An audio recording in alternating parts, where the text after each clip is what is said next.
Je me tourne vers vous à présent, Hélène Frade. Bonjour Hélène. Bonjour. Vous avez lu la revue de presse, la presse internationale pour nous, et on la débute au Royaume-Uni. Le compte à rebours a commencé puisque demain, le processus de sortie de l'Union européenne va être officiellement lancé. 2 jours avant le déclenchement du Brexit, la première ministre britannique Theresa May s'est rendue à Glasgow pour tenter de dissuader son homologue écossaise Nicola Sturgeon d'œuvrer en faveur d'un second référendum sur l'indépendance de l'Écosse. Une nouvelle consultation à laquelle les députés écossais doivent donner leur feu vert aujourd'hui même, alors que Theresa May, elle, ne veut toujours pas en entendre parler, selon The Eye, qui annonce un grand affrontement britannique susceptible de dynamiter le Royaume-Uni. Les deux dirigeantes ont campé sur leur position, d'où l'atmosphère passablement glaciale hier, au moment de leur rencontre, selon The Daily Mail, qui semble avoir totalement perdu l'esprit. On se moque du Brexit. Ce qui compte, c'est de savoir qui a remporté le concours de la plus belle paire de jambes, titre ce matin le journal, avec un jeu de mots tout autant intraduisible que misogyne.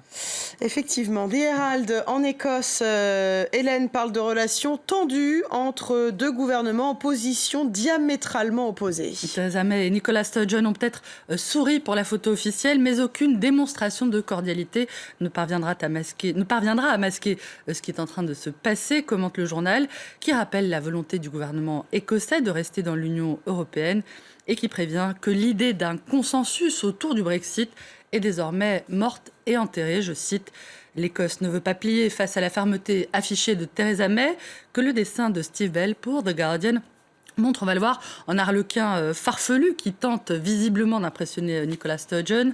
Suis-je un oiseau, suis-je un avion? Non, je suis l'inarrêtable femme puissante avec les pouvoirs d'Henri VIII, ce souverain anglais qui a longtemps fait la guerre à l'Écosse au début du XVIe siècle. » Dans les dessins, cette fois de Steve Brown pour The Independent, on la retrouve, Theresa May, dans la peau d'une forcenée qui s'apprête, on le voit, à appuyer sur la gâchette après avoir pris en otage la première ministre écossaise. Il fait un peu peur, ce dessin. Il est beaucoup question aussi ce matin, Hélène, dans la presse américaine, de l'opposant russe Alexeï Navalny, condamné à payer une amende pour avoir organisé dimanche dernier une manifestation non autorisée à Moscou.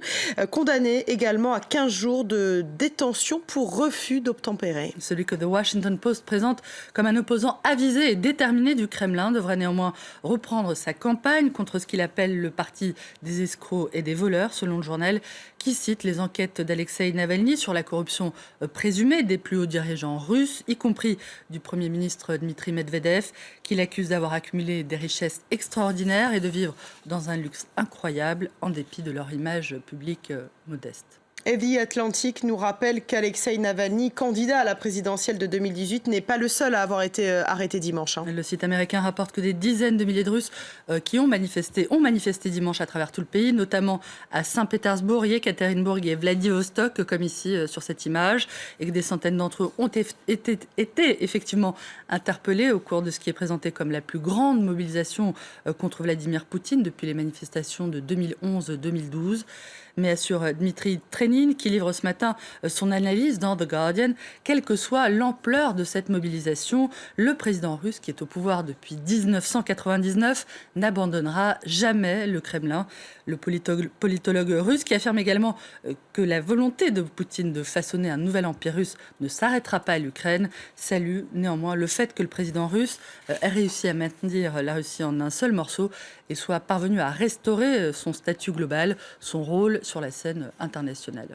Et le département d'État américain a réagi à la suite de ces arrestations d'opposants en Russie. Selon The Washington Post, le porte-parole de la Maison-Blanche a condamné hier l'emprisonnement de manifestants pacifiques, je le cite.